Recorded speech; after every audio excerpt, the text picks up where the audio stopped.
देखिए, जैसे हमारे फिजिकल ऑर्गन है ना, किडनी और ब्रेन, उसी प्रकार से हमारे मेटाफिजिकल ऑर्गन है। एक है माइंड और एक है इंटेलेक्ट।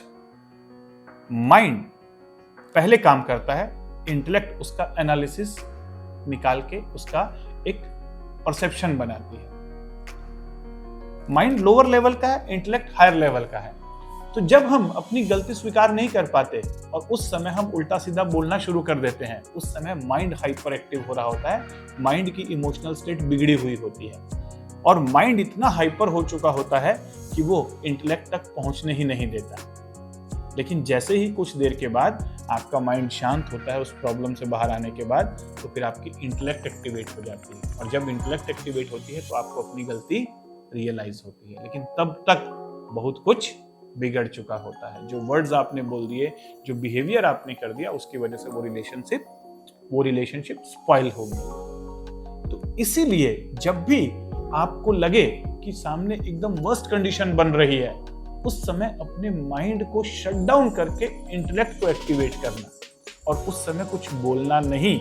जब आपका माइंड हाइपर है, अनकंट्रोल्ड है, तो कम से कम उस समय कोई बिहेवियर ना करें और कुछ बोले नहीं और कुछ देर डीप ब्रीदिंग करें।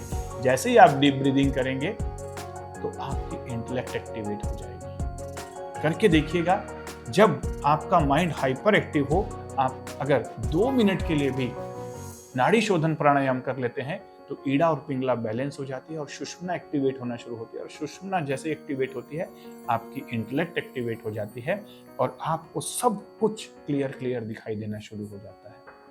जैसे खोलते हुए पानी में अपनी पिक्चर नहीं देखी जा सकती, अपनी फोटो नहीं देखी जा सकती, अपनी छाया नहीं, अपना प्रतिबिंब नहीं देखा जा सकता।